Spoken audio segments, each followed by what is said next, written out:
நான் சொன்ன மாதிரியே கேசரியில் சர்க்கரையை போட்டிருப்பாங்கன்னு நினைக்கிறேன். ஒரு வேளை போட மறந்துட்டா சிக்கல் தான். வீட்டில் போய் பார்த்துட்டு வரலான்னா அம்மா பார்த்துட்டா நீ ஏன் தேவையில்லாமல் அடிக்கடி வீட்டுக்கு வரான்னு கேட்டாலும் கேட்பாங்க. என்ன பண்ணுறது? என்னண்ணே? ஜாங்கிரி ஒரு 1/2 கிலோ கொடுப்பா.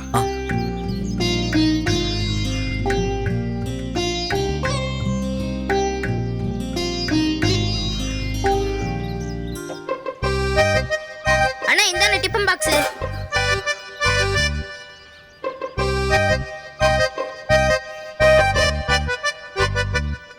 டேய், என்னடா டிஃபன் பாக்ஸு? எல்லாம் உங்களுக்கு தானே. அண்ணி கொடுத்து விட்ட பார்சல். அண்ணி கொடுத்து விட்டாங்களாடா? ஆமாண்ணே. அண்ணே கொடுங்கண்ணே. சரிண்ணே. வேற ஏதாவது வேணுமாண்ணே? சாப்பிட்டு வாங்கி. சரிண்ணே. இந்தாங்கண்ணே. தம்பி, நான் 200 ரூபா தான் கொடுத்தேன். 500 ரூபாய்க்கு சில்லறை கொடுக்குறீங்க? சாரிண்ணே கவனிக்கலண்ணே. தேங்க்ஸ்ண்ணே. அண்ணா திறந்து பாருங்க அண்ணா. அண்ணி உங்களுக்காக டிஃபன் பாக்ஸுக்குள்ள ஏதோ ஒரு சர்ப்ரைஸ் வச்சிருக்காங்க. டேய், அதை நான் பார்த்துக்கிறேன்டா, நீ வேலையை பாரு.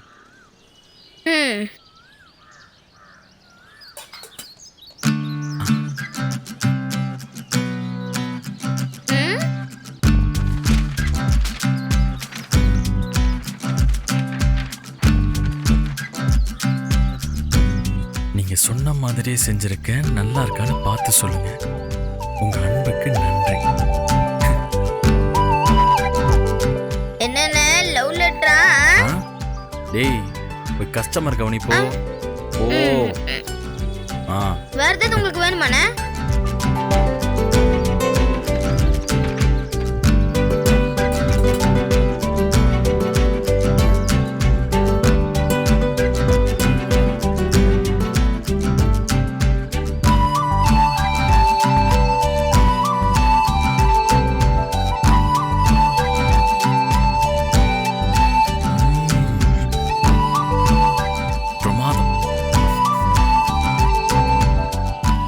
கேசரி இவ்வளோ டேஸ்ட்டாக செய்ய முடியும்னு இப்போ தான் தெரியுது. அசத்திட்டாங்க. ஒரே ஒரு தடவை பார்த்ததுக்கு இந்த அளவுக்கு டேஸ்ட்டாக செய்ய முடியுமா என்ன? ஆஹா, பிரமாதம். என்னண்ணே அண்ணி செஞ்ச கேசரிய சாப்பிட்டு தனியா பேசிட்டு இருக்கீங்க? டேய், நீயே சாப்பிட்டு பாரு. வாழ்க்கையில இந்த மாதிரி ஒரு கேசரி சாப்பிட்டிருக்கியான்னு பாரு. நல்லா இருக்கா? ஆமாண்ணா செமையா இருக்கு. அப்படியே நீ செஞ்ச மாதிரியே இருக்கு. இல்லடா, அதை விட டேஸ்டா இருக்கு. சொல்லி கொடுத்தது யாரு? எல்லாம் உன்னோட கைப்பக்குவம் தானே. என்னடா சொல்ற? நான் சொல்லி கொடுத்தேன்னு யாரா உனக்கு சொன்னது? யாரும் சொல்லலண்ணே, நானே பார்த்தேன். நேத்து நைட்டு நீங்களும் நீங்க கடைக்கு வந்து சமைச்சிங்கல்ல, நான் முழிச்சுட்டு தான் இருந்தேன். உங்களை டிஸ்டர்ப் பண்ண வேணாம்னு விட்டுட்டேன். அட பாவி, இதை யார்கிட்டயும் சொல்லல. எனக்கு தொழில் கத்து கொடுத்த குருனே நீங்க. இதெல்லாம் எப்படி நான் வெளியே சொல்லுவேன்? சரி அதை விடுங்க. நிஜமாவே இந்த கேசரி பிரமாதமா இருக்குண்ணே. அப்படியாடா? இந்த கஸ்டமர் வந்துட்டாங்க, என்னன்னு கேளு. வாங்கண்ணே, என்னென்ன வேணும்? சந்தியாவுக்கு நிஜமாவே கற்பூர புத்தி. ஒரே ஒரு தடவை பார்த்ததை வச்சு இவ்வளோ சூப்பரா சமைச்சிட்டாங்களே. அப்படின்னா வெஜிடபிள் பிரியாணி அட்டகாசமாக தான் இருக்கும். கண்டிப்பா அம்மா இது வாய் நிறைய பாராட்ட தான் போறாங்க. டே சக்கரை, இன்னைக்கு நம்ம கடைக்கு வர எல்லா கஸ்டமருக்கும் 2 ஜாங்கிரியா ஃப்ரீயா கொடுத்துறேன். கொடுத்துருவோம். வாங்க அண்ணா வாங்க. பொக்கடா வாங்குறவங்களுக்கு ஜாங்கிரி ஃப்ரீ, லட்டு வாங்குறவங்களுக்கும் ஜாங்கிரி ஃப்ரீ, மிக்சர் வாங்குறவங்களுக்கும் ஜாங்கிரி ஃப்ரீ.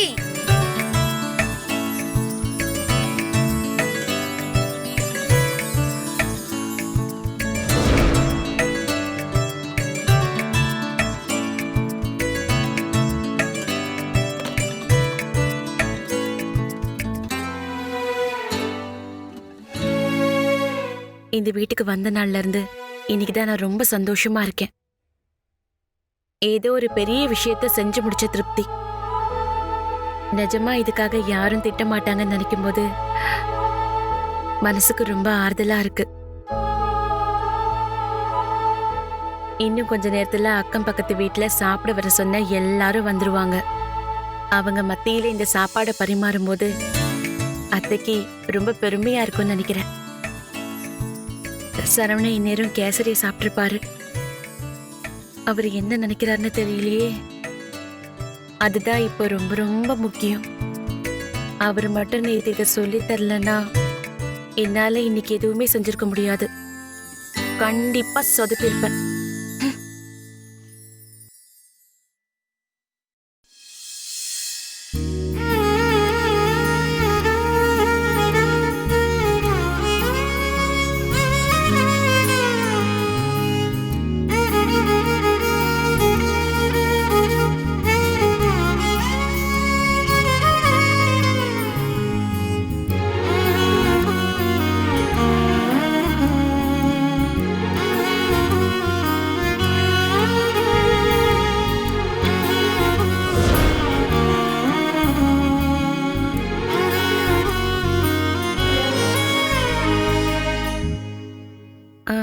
சாப்பிட்டீங்களா? எப்படி இருந்துச்சு? சாப்பிடவே இல்லையா? பிடிங்க, திறந்து பாருங்க.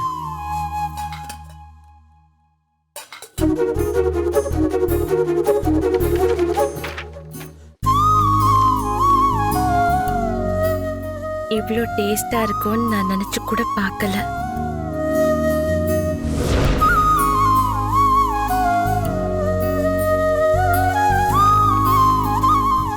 அருமை, அட்டகாசம், பிரமாதம். நிஜமா ரொம்ப நல்லா இருக்கு.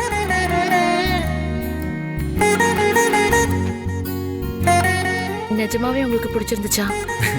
பொய் சொல்ல என்னங்க இருக்கு? பின்னிட்டீங்க. எனக்கு என்ன ஆச்சரியம்னா, எப்படி ஒரே ஒரு தடவை பார்த்துட்டு இந்த அளவுக்கு செஞ்சீங்கன்னா? எப்படியோ பண்ணிட்டேன். செஞ்சு முடிக்கிற வரைக்கும் எனக்கு ஒரு டென்ஷன் இருந்துட்டே தான் இருந்துச்சு. கடைசியில கேசரியில சக்கரை போடாம சொதப்ப பார்த்தேன். நல்ல வேளை நீங்க வந்து ஞாபகப்படுத்திட்டீங்க. இல்லைங்க, நான் உங்களுக்கு சொல்லேனாலும் நீங்க கரெக்டாக தான் போட்டிருப்பீங்க. அப்போ இன்னைக்கு உங்க கைப்பக்குவத்தில் இந்த வீடே மணக்க போகுது.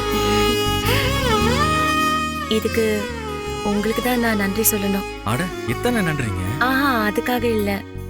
நான் சமைக்க கஷ்டப்படுறேன்னு எப்படியோ தெரிஞ்சுக்கிட்டு எனக்கே தெரியாம எனக்கு சொல்லி கொடுத்தீங்களே, அதுக்காக. இதெல்லாம் ஒரு விஷயமே இல்லைங்க. வந்த முதல் நாளே நீங்க சொல்லியிருந்தீங்கன்னா நீங்க கத்துக்கிற ஃபாஸ்ட்டுக்கு இந்நேரம் அடிச்சு தூள் கிளப்பிருக்கலாம். சரி, கவலை விடுங்க. சமையல் வேலையில ஒரு விஷயமே இல்லைங்க. அதை அப்புறம் பார்த்துக்கலாம். அப்புறம் இந்த நேரத்தில் இன்னொரு விஷயம் சொன்னா தப்பா நினைக்க மாட்டீங்களே?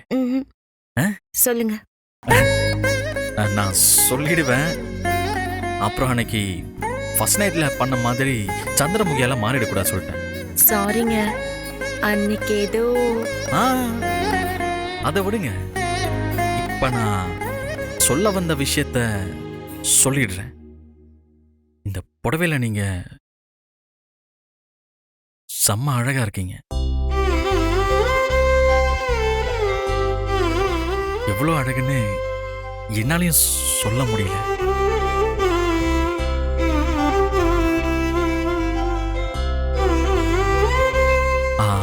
அவ்வளோ அழகு. நீங்க நீங்க நீங்க செஞ்ச கேசரி மாதிரியே ரொம்ப இனிமையா இருக்கீங்க. இத எத்தனையோ நாள் உங்ககிட்ட சொல்லலான்னு தோணும். இன்னைக்கு சொல்லிட்டேன். அண்ணி,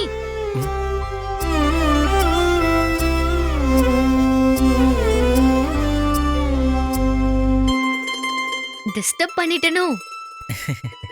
அதான் பண்ணிட்டியே, சொல்லு. எல்லாரும் சாப்பிட வந்துட்டாங்களா? அண்ணி, அம்மா உங்களை வர சொன்னாங்க. உன்னையும் தான்.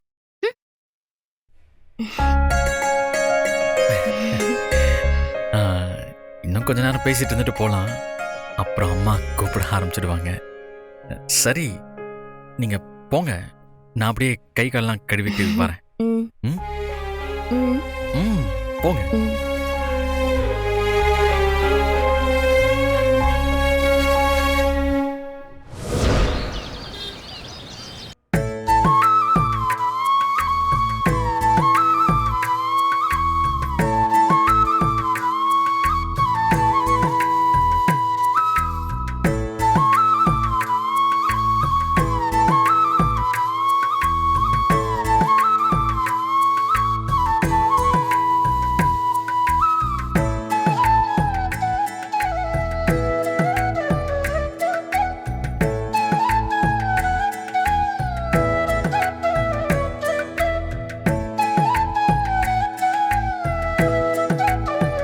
அப்புறம் சிவகாமி, நீ சொன்ன மாதிரியே இன்னைக்கு உன் மருமக சந்தியாவை தான் சமைக்க சொல்லிருக்க போல. ஆமா கவிதா, குழம்பு கூட்டு பொரியல் எல்லாம் செஞ்சு நேரத்தை வீணடிக்காம சுருக்கமா ஒரு வெஜிடபிள் பிரியாணியும் கேசரியும் பண்ண சொன்னேன். அவ எப்படி செஞ்சிருக்கான்னு நீ தான் சாப்பிட்டு பார்த்து சொல்லணும். சந்தியா, எல்லாருக்கும் எடுத்து பரிமாறுமா.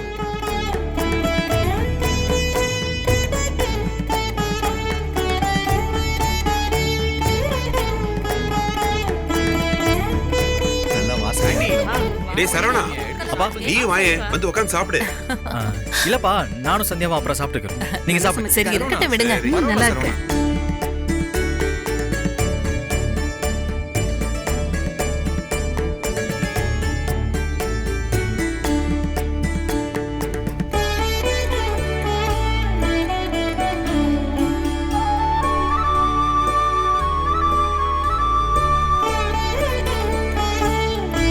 உங்க வீட்லயே 7 பேரு, நாங்க 3 பேரு, எப்படியும் 10 பேரு. ஒத்தாளா நின்னு காய்கறி வெட்டி சமைக்க வேலை அதிகமா இருக்கும்ல. சந்தியா, எப்படி சமாளிச்ச? எங்க அண்ணி இப்படிதான் எல்லாரையும் சிரிக்க வச்சு சமாளிச்சிருவாங்க. சரி சரி சாப்பிடுங்க.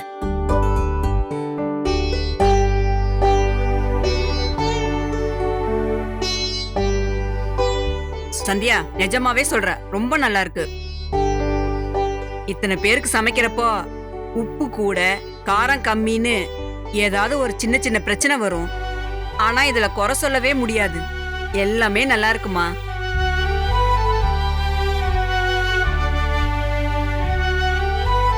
என்ன சரவணா, சூப்பரா இருக்கு. அக்கா, உன்னை அடிச்சுக்க நான் மேல ஆளே இல்லன்னு நினைச்சேன்.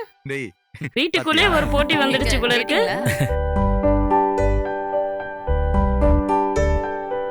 ஒரு வெஜிடபிள் பிரியாணிக்கு இவ்ளோ ஆக்க போறா? அப்படி ஒண்ணும் ஆகாவோன்னு இல்லையே.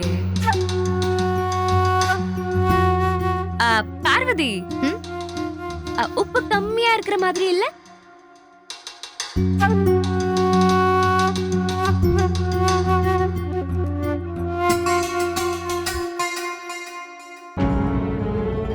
இல்லையே அர்ச்சனா, சரியா இருக்கிற மாதிரி தான் இருக்கு.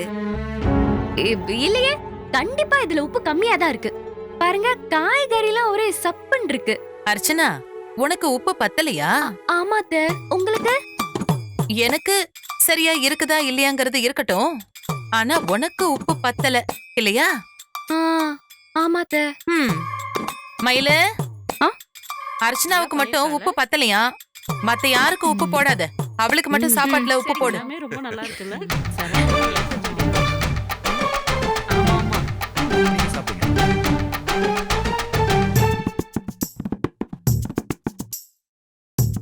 இப்ப சாப்பிடு, கண்டிப்பா புடிச்சிரும்.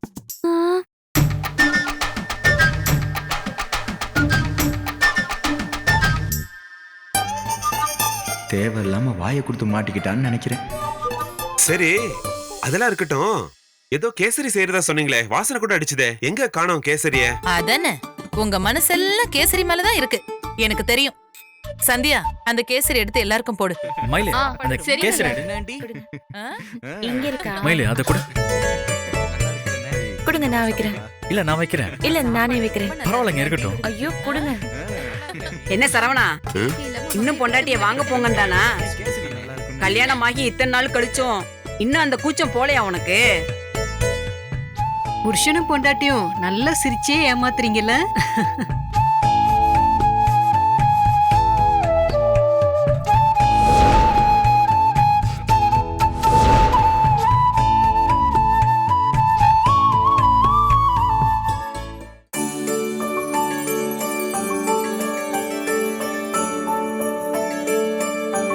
கேசரி அருமையா இருக்குமா, ரொம்ப நல்லா இருக்கு. இன்னும் கொஞ்சம் வேமா. போதுங்க, உங்க வயசுக்கு இவ்ளோ சாப்பிடுறதே அதிகம். கொஞ்சம் வயித்தை கட்டுங்க. மருமக சமையல ஆசைப்பட்டு கேக்குறாரு, ஒரு நாள் சாப்பிடட்டும் விடுக்கா. சரி, கொஞ்சம் கூட வை.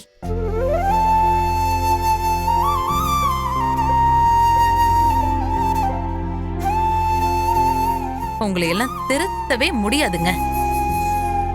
கண்டதையும் தின்னுட்டு ராத்திரி வயித்து வலி, நெஞ்செரிச்சலு, வாய்வுன்னு ஏதாச்சும் ஒண்ணு சொல்லுவீங்கல்ல, அப்ப தெரியும். பாத்துக்கலாம். அர்ச்சனாக்கா, கேசரியில உப்பு போதுமா இல்ல இன்னும் கொஞ்சம் வேணுமா?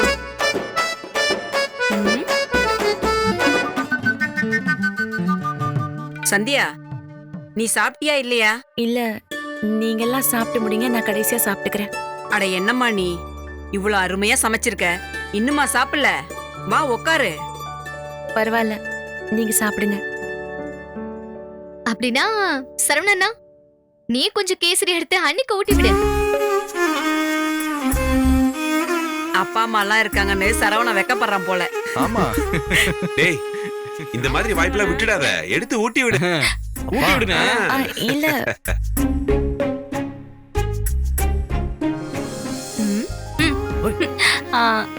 இந்தாங்க, ஊட்டி விடுப்பா.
அம்மா, நான் ஒரு விஷயம் உங்ககிட்ட சொல்லணும்.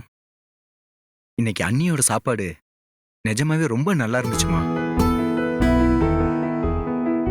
பரவாயில்ல, என்ன நீ கூட மனசு விட்டு பாராட்டலாம் செய்றியே. டேய், நல்லா இருந்தா சொல்றதுல எனக்கு என்னடா தயக்கம். அண்ணி, வெஜ் பிரியாணி, கேசரி ரெண்டுமே சூப்பர். ரொம்ப தேங்க்ஸ்.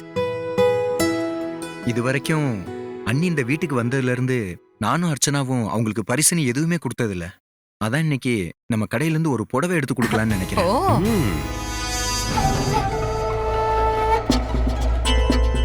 நல்ல விஷயம்ப்பா. அதுவும் ஓ மனசுல எப்படி தோணுச்சே, அது நிஜமா பெரிய விஷயம்தான். ஆனா நான் என்ன சொல்றேன்னா, கடையில போய் எடுக்கிறத விட குடவுன்ல ஸ்டாக் புதுசா இருக்கும், நிறைய டிசைனும் இருக்கும். இங்கே எடுத்துடலாமே. அர்ச்சனா சொல்றதும் சரிதான். சந்தியா, நீ ஒண்ணு பண்ணு, அர்ச்சனா கூட போ. 2 பேரும் குடோனுக்கு போயிட்டு உனக்கு பிடிச்ச புடவை எதுன்னு பார்த்து எடுத்துட்டு வா. எங்க? போயிட்டு வா சந்தியா. வா சந்தியா. யோசிக்காத சந்தியா, கூப்பிடுறால, போயிட்டு வா. சரிங்க அத்தை. போ. ஏய் அர்ச்சனா, அன்னைக்கு நல்ல புடவையா எடுத்து கொடு. போயிட்டு வாமா கூட. வரேங்க.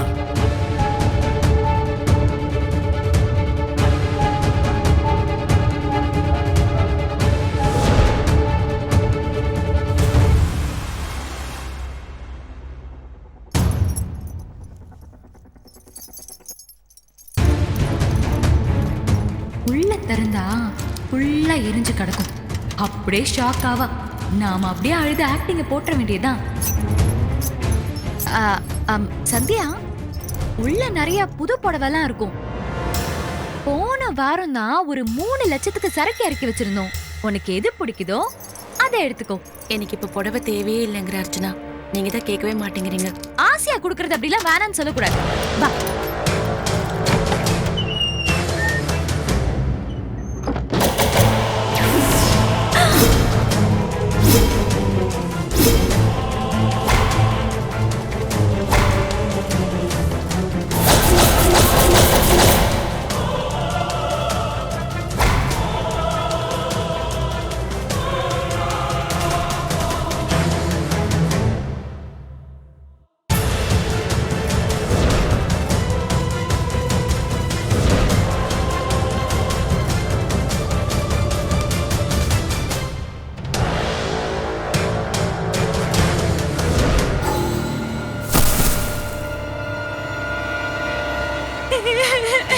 அர்ச்சனா ஒரு நிமிஷம் இருங்க. அர்ச்சனா ஒரு நிமிஷம் இருங்க. எல்லாம் எடுத்து நாசமா போயிடுச்சு. அர்ச்சனா ஒண்ணும் இல்ல. பதட்டப்படாம இருங்க. எல்லாமே போச்சு. அர்ச்சனா. ஐயோ ஐயோ. என்ன அர்ச்சனா இது? எல்லாம் மொத்தமா எரிஞ்சு கிடக்கு. எப்படி ஆச்சு? தெரியலையே சந்தியா. போன வாரம் தான் 3 லட்சம் செலவு பண்ணி புது சரக்கெல்லாம் வாங்கி வச்சோம். இப்படி மொத்தமா போச்சு. அர்ச்சனா அர்ச்சனா ஒரு நிமிஷம் இருங்க. ஏதாவது பண்ணலாம். ஒரு நிமிஷம் இருங்க. என்ன சத்தம்? ஐயோ அழாதீங்க அர்ச்சனா. ஒன்னும் இல்ல. போச்சே. அச்சச்சோ. எல்லாம் எரிஞ்சு நாசமா போயிடுச்சு.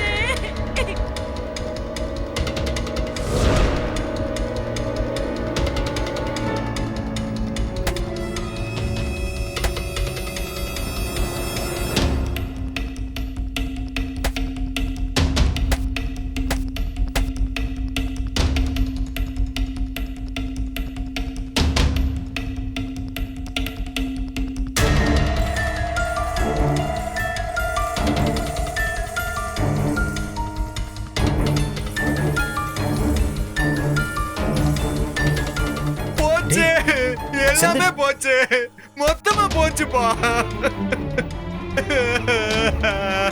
இத்தனை வருஷமா பாடுபட்டு உழைச்ச காசு எல்லாமே போச்சுப்பா.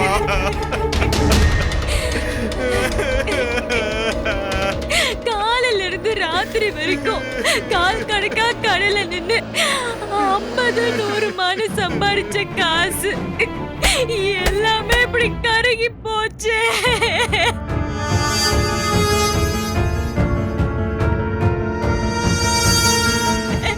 கடவுளே, எங்களுக்கு ஏன் இந்த சோதனை?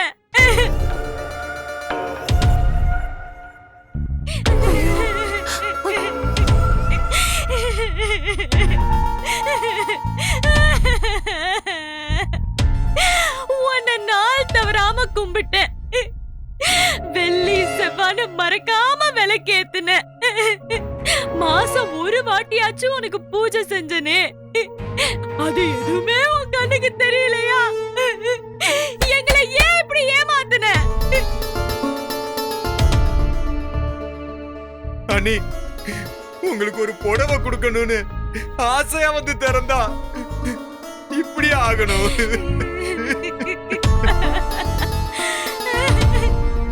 அர்ச்சனா கொஞ்சம் பொறுமையா இருமா.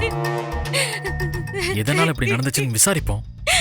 இனிமே என்ன நடந்துச்சுன்னு விசாரிச்சு என்ன ஆக போகுது? ராஜபாளையத்துல இருந்து வாங்கிட்டு வந்த சேலை இன்னும் கடன்காரனுக்கு கொடுக்க வேண்டிய பாக்கியே 2 லட்சம் இருக்கே.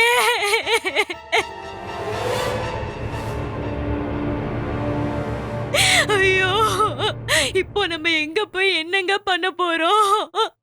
ஐயோ கடவுளே.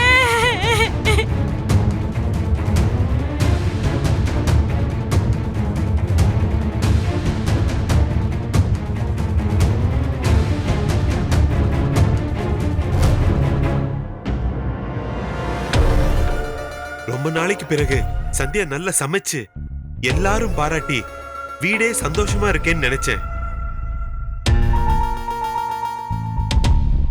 ஆனா அது ஒரு நாள் கூட நீடிக்கல, அதுக்குள்ள இப்படி ஆயிடுச்சே. என்னங்க அர்ச்சனா, அர்ச்சனா ஏந்திரிங்க, ஏந்திரிங்க, இங்க வாங்க. சொன்னா கேளுங்க அர்ச்சனா, அழாதீங்க. எந்திரிங்க, நாங்க பாத்துக்கிறோம்னு சொல்றேன்ல. எந்திரிங்க, புடிமையில. அர்ச்சனா, இன்சூரன்ஸ் ஏதாவது போட்டிருக்கியானே? இல்லடா, அதெல்லாம் எதுவுமே இல்லடா. என்னம்மா இது? கொஞ்சம் தைரியமா இருங்க அர்ச்சனா. அம்மா இதே பார்த்துட்டு நின்னா மன உளைச்சல் தான். எல்லாரும் வீட்டுக்கு போலாமா? ஆமாண்டா, வாங்க. மயிலு, அம்மா அர்ச்சனாவை கூட்டிட்டு வா. அர்ச்சனா எந்திரி வா, சொன்னா கேளு வா. ஒண்ணும் இல்லடா, பாத்துக்கலாம் வா. கடவுளே, என்னப்பா இப்படி சோதிக்கிற? எனக்கு இது திடீர்னு இப்படி ஆயிடுச்சு. இப்படி யோசிச்சிருக்கீங்க? கடவுளே. பாத்துக்கலாம் அர்ச்சனா, வாங்க. ஐயோ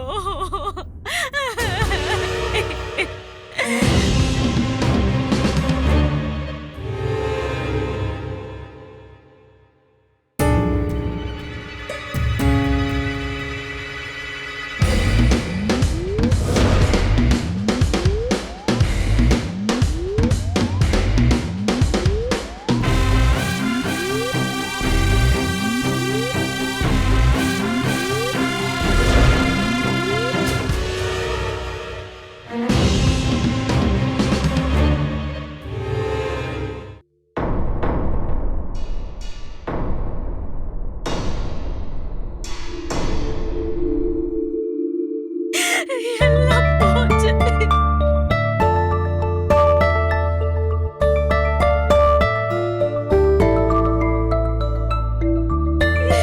அர்ச்சனா, அர்ச்சனா, இது வந்து கொஞ்ச நேரம் உட்காருங்க, வாங்க. கடை வச்சு 8 வருஷம் ஆச்சு. இத்தனை வருஷத்துல இவ்வளவு பெரிய பிரச்சனை வந்ததே இல்ல. எரிஞ்சு கிடந்த துணியெல்லாம் பார்க்க பார்க்க வயிறு எரியுது.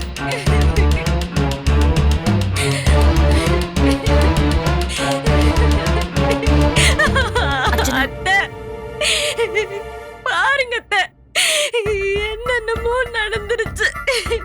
எல்லாம் போச்சு போச்சு. பூரா புடவையும் எரிஞ்சு நாசமா போயிடுச்சு. ஏன் இப்படி எல்லாம் நடக்குது? அர்ச்சனா, அர்ச்சனா அழாதீங்க. உங்க மனவேதனை எனக்கு நல்லா புரியுது. அவ்வளவு துணியும் எரிஞ்சு கிடக்கிறத பார்க்கும்போது எனக்கே கஷ்டமா தான் இருந்தது.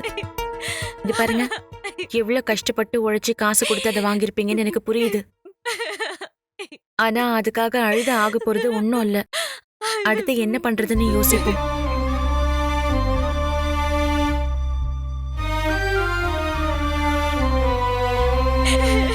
அர்ச்சனா அழாதீங்க. ஆனா எப்படி இது நடந்துச்சு? ஊட்டி கடந்த குடோன்ல எப்படி தீ பிடிச்சது?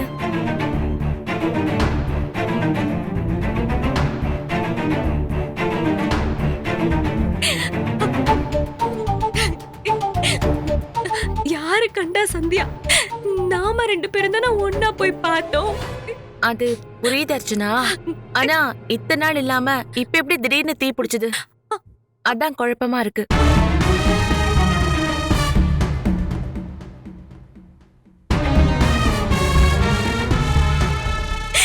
எல்லாம் எங்களோட நேரம். கெட்ட நேரம் வந்தா கோபுரம் கூட குட்டி சவர் ஆகும்னு எங்க பாட்டி சொல்லும். இப்ப எனக்கும் என் புருஷனுக்கும் அப்படி ஒரு கெட்ட நேரம் வந்திருக்கு போல.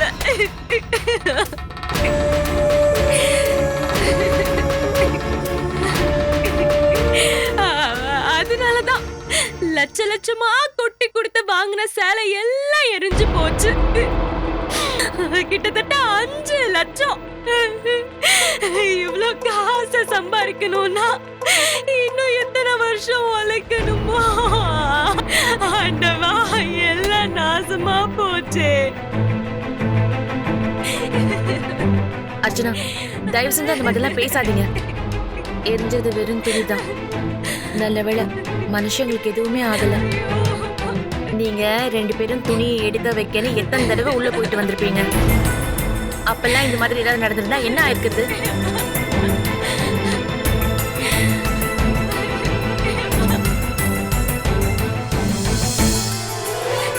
அந்த வகையில இது நல்ல நேரம் நினைச்சுக்கோங்க.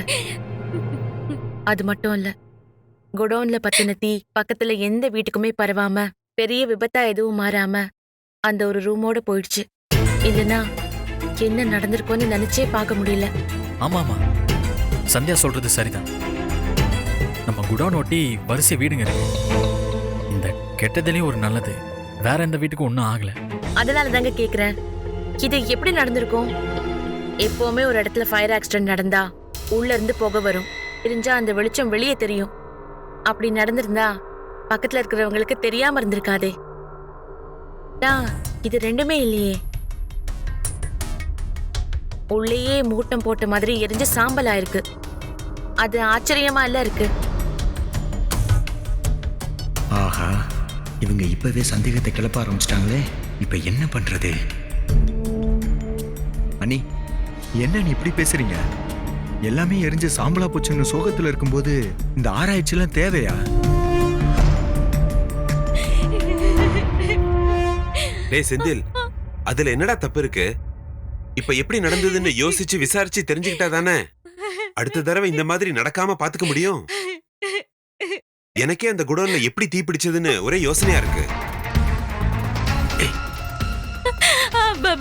மாமா, எனக்கு என்ன தோணுதுன்னா, ஒருவேளை குடோன்ல ஜன்னல் கதவை கவனக்குறைவா திறந்து வச்சுட்டு வந்து வெளியில ஏதாவது பட்டாசு வெடிச்சு அது உள்ள வந்துருச்சோ என்னமோ. என்னது, ஜன்னல் கதவை திறந்து வச்சியா? அப்போ இது எல்லாத்துக்கும் காரணம் நீதானா? உனக்கு கொஞ்சமாவது அறிவு இருக்காடி? எத்தனை வாட்டி சொல்றது? ஏற்கனவே ஒரு தடவை இதே மாதிரி ஜன்னலை திறந்து வச்சு உள்ள பாம்பு போயிருச்சு. இப்போ நெருப்பு பட்டு மொத்தமா எரிஞ்சு போச்சு. எல்லாம் ஒன்னால தாண்டி. இப்ப 5 லட்சத்தை உங்க அப்பா நான் தருவா. வந்துட்டா. அமைதியாரு. உட்காரு செந்தில், உட்காரு உட்காரு. டேய் சும்மா இருடா. அர்ச்சனா இன்னும் ஜன்னல் கதவை திறந்து வச்சேன்னு சொல்லல. ஒரு வேளை அப்படி நடந்திருக்கலாம் தான் சொல்றா. நீ ஏன் தேவையில்லாம அவன் மேல கோவப்படுற? அண்ணா, நீ சும்மா இருன. இவளுக்கு கொஞ்சம் கூட பொறுப்பே இல்லை.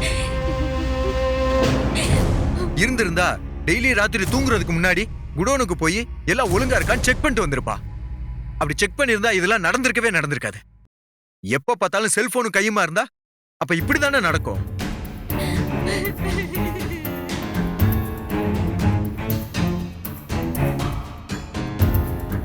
அண்ணே, தேவையில்லாம கத்தாதண்ணே. அண்ணி, ஒருவேளை உங்களுக்கு அறியாம நீங்க செஞ்சிருந்தா கூட பட்டாசு வெடிச்சு உள்ள வர வாய்ப்பே இல்லையே. ஏன்னா தீபாவளி முடிஞ்சு ரொம்ப நாள் ஆச்சே. இப்ப யாரு பட்டாசு எல்லாம் வெடிக்க போறா?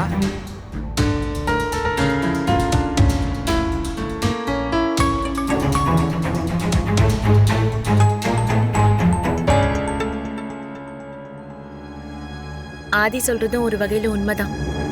அப்படின்னா அர்ச்சனா, நீங்க கடைசியா குடோனுக்கு போனது எப்போ?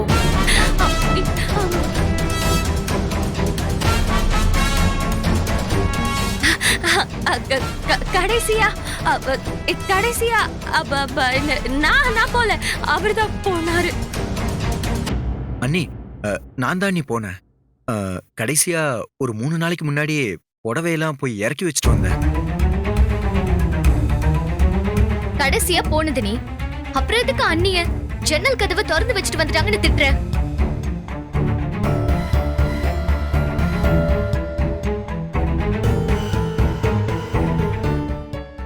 நான் நினைக்கிறேன் குடோன் ரூம்ல கரண்ட் எதுவும் லீக் ஆயிருக்கணும்.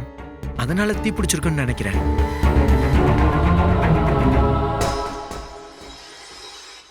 ஆமா, அண்ணன் சொல்ற மாதிரி தான் இருக்கும். இல்லனா பூட்ன ரூம்ல ஃபயர் ஆகிறதுக்கு சான்ஸே இல்லையே. எப்படி நடந்த என்ன? எப்படியோ நெருப்பு பிடிச்சிருச்சு, எல்லாம் எரிஞ்சு முடிஞ்சிருச்சு. இப்ப என்ன பண்ண போறோம் தான் தெரியல. அடுத்து வர கல்யாண சீசனை நம்பி வாங்கி வச்சிருந்த சேலைலாம் எப்படி ஆகும்னு தெரியல. ஒருவேளை சேலை எரிஞ்சதுக்கு பதிலா நான் எரிஞ்சிருந்தா யாருக்கும் கஷ்டம் இல்லாம போயிருக்கும்ல. அர்ச்சனா, வாய மூடிட்டு என்ன பேசுறோன்னு தெரிஞ்சுதான் பேசுறியா?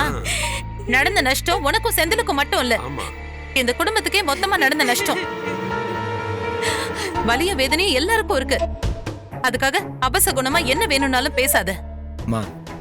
அடுத்த வாரம் கடையநல்லூர்ல அருணாச்சலங்கிற கஸ்டமர் வீட்டு கல்யாணத்துக்கு மொத்தமா 2 லட்சத்துக்கு புடவை ஆர்டர் கொடுத்துருந்தாங்கம்மா. அந்த காசை வாங்கி தான் மேற்கொண்டு கடனை சொல்லி அந்த சரக்கெல்லாம் எடுத்துட்டு வந்து வச்சேன். நாளைக்கு அவங்க புடவை வேணும்னு வந்து நின்னா நான் என்ன பண்ணுவேம்மா? நான் என்ன சொல்றதுன்னு நினைச்சாலே ஒரு மாதிரி நெஞ்செல்லாம் நடுங்குதுமா.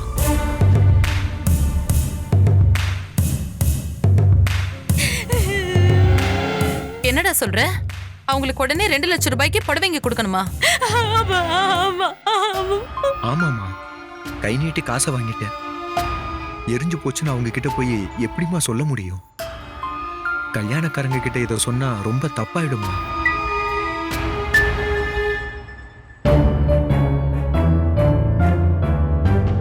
ஏய் செந்தில், அப்படிலாம் அவசரப்பட்டு அவங்க கிட்ட சொல்லிடாத. நம்ம பிரச்சனை நமக்கு, என்ன பண்றதுன்னு யோசிப்போம். அர்ச்சனா, அவங்க கிட்ட வாங்கின காசுல தானே வீட்டு செலவுக்கு அம்மா கிட்ட 10,000 ரூபாய் கொடுத்தோம். நல்ல வேலை அந்த காசையாச்சும் கொடுத்தேன். அதுக்கும் சேர்த்து புடவை வாங்கியிருந்தா அதுவும் சேர்ந்து எரிஞ்சு போயிருக்கும்ல.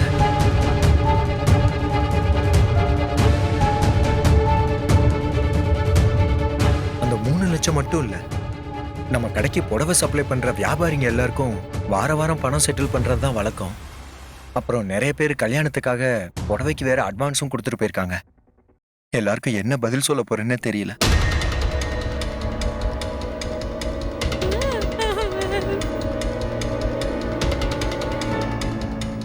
வியாபாரிங்களுக்கு பணத்தை கொடுக்கணும், கஸ்டமருக்கு புடவையை கொடுக்கணும். ரெண்டுமே கொடுக்க முடியலைன்னா நம்மள நடுத்தருவுல நிப்பாட்டி மானத்தை வாங்கிடுவாங்கம்மா. அர்ச்சனா, அர்ச்சனா, ஐயோ. ஏய் அர்ச்சனா, தயவு செஞ்சு ஒப்பாரி வைக்கிறது நிப்பாட்டு. ஏற்கனவே நான் ரொம்ப கோவத்துல இருக்கேன். இந்த சோகத்துல கூட நான் அழக்கூடாதா? எல்லாம் எரிஞ்சு போச்சுன்ற வேதனை எனக்கு இருக்க கூடாதா? ஏய், உனக்கு மட்டும் தான் வேதனையா? எனக்கு இல்லையா? அதுக்கு இப்படி சாவு வீடு மாதிரி ஒப்பாரி வச்சா எல்லாம் சரியாயிடுமா? டேய் செந்தில், நீ கொஞ்சம் சும்மா இரு. அவளை இப்ப நீ எதுக்கு திட்டுற? இனி என்ன பண்றது, எப்படி சமாளிக்கிறதுன்னு யோசி. இதை விட இன்னொரு கவலை என்னன்னு தெரியுமாமா? குடோன் எரிஞ்சு போச்சு. இது தெரிஞ்சதுன்னா அந்த ஓனர் காலி பண்ண சொல்லிடுவாருமா. இன்னொரு குடோனுக்கு நான் எங்கம்மா தேடி போவேன்? புது குடோன்னா அட்வான்ஸ் அதிகமா கொடுக்கணும், வாடகை அதிகமா கொடுக்கணும். இதெல்லாம் நினைக்கும் போதே தலை சுத்துதுமா. அப்படிலாம் நடக்காதுடா, நீ ஒன்னும் கவலைப்படாத. அந்த குடோன் ஓனர் எனக்கு தெரிஞ்சவர் தான், நான் பேசிக்கிறேன்டா அவர்கிட்ட. அவர் ஒருத்தர்கிட்ட நீங்க பேசிடுவீங்கப்பா, மத்த வியாபாரிங்க கிட்டையும் கஸ்டமர் கிட்டையும் யாருப்பா போய் பேசுவா? ஒவ்வொருத்தர்கிட்டையும் போய் எங்க குடோன் எரிஞ்சு போச்சு, கொஞ்சம் அட்ஜஸ்ட் பண்ணிக்கங்கன்னு சொல்ல முடியுமா?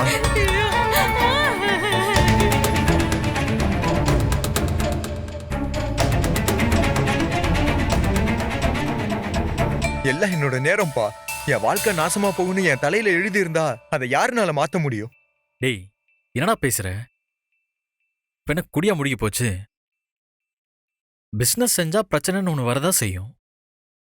4 வருஷத்துக்கு முன்னாடி மழை பெஞ்சு நம்ம ஸ்வீட் ஸ்டால்ல தண்ணி புகுந்து எல்லாம் வீணா போல. 4 மாசத்துல அதுல இருந்து மீண்டு வந்தோமா இல்லையா?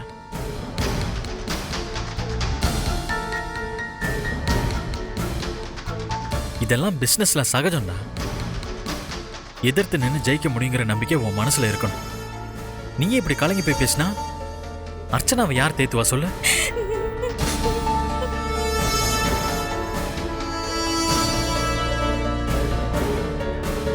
ரெண்டாவது, நீ ஒன்றும் தனியாள் இல்லை. நாம அண்ணன் தம்பிங்க 3 பேர் இருக்கோம். நானும் கடை வச்சிருக்கேன், சம்பாதிக்கிறேன். உனக்கு ஒரு கஷ்டம்னா நான் உதவி செய்ய மாட்டேனா?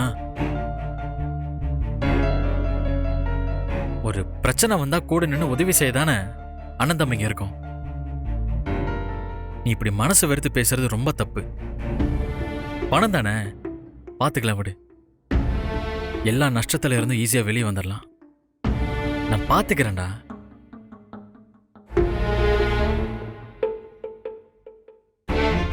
சிவகாமி எங்க போற? இருங்க, இது வரேன். இங்க பார் சிந்தலு, இந்த மாதிரி நேரத்தால் தான் நீ நம்பிக்கையோட இருக்கணும். நம்பிக்கை கைவிடாம தைரியமா இருக்கணும்.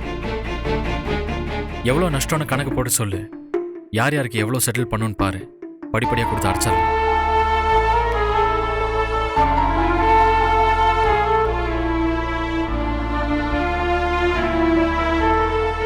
கொஞ்ச நாள் போட்டு எல்லாத்தையும் சரி பண்ணிடலாம். ஆ? செந்திலு இத வாங்கிக்கோ. என்னம்மா இது? அன்னைக்கு நீ வீட்டு செலவுக்கு கொடுத்த அந்த 10,000 ரூபாய் இத நீயே வச்சுக்கோ.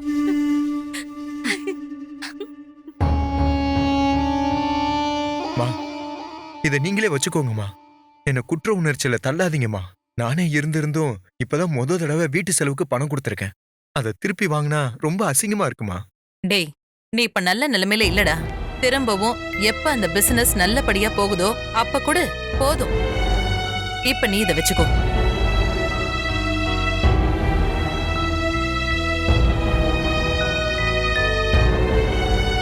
எங்க போற? அண்ணே, எனக்கு ஒரு யோசனை. நான் என்ன சொல்றேன்னா, நம்ம குடோன் பக்கத்துல ஒரு சிசிடிவி கேமரா இருக்குல்ல, அதை செக் பண்ணி பார்த்துட்டா தீ பிடிச்ச காரணம் என்னன்னு தெரிஞ்சுக்கலாம்ல அண்ணே.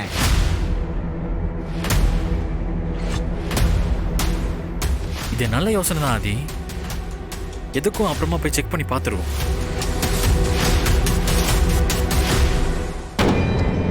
என்னங்க, நான் சொன்னது சரிதானே? அத்தை, இந்தாங்க அத்தை, இதை வச்சுக்கோங்க. என்னம்மா இது? இதுல என் அண்ணன் எனக்காக பேங்க்ல 3 லட்ச ரூபா ஃபிக்ஸட் டெபாசிட்ல போட்டு வச்சிருக்கான். இதை எடுத்து நீங்க அர்ச்சனா கிட்ட கொடுத்துருங்க.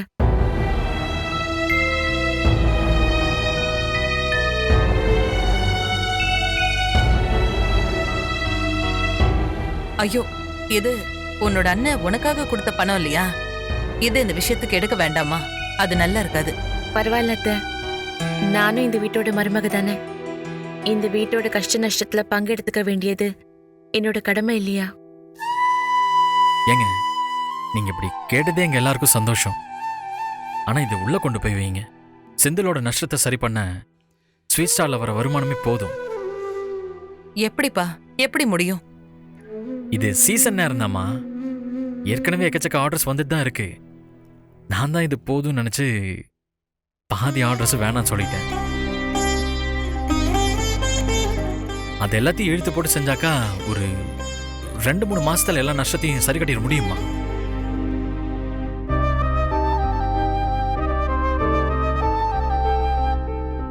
என்ன ஒண்ணு, ராத்திரி பகல்னு பார்க்காம கஷ்டப்பட்டு உழைக்கணும். அது பாத்துக்கலாமா? அது ஒன்றும் பிரச்சனை இல்லை. நீ முதல்ல இதே நினைச்சுக்கிட்டு இல்லாம அர்ச்சனா கூட்டிட்டு உள்ள போ. மத்த அப்புறம் பாத்துக்கலாம். முதல்ல எந்திரி. அர்ச்சனா, போ. போடா.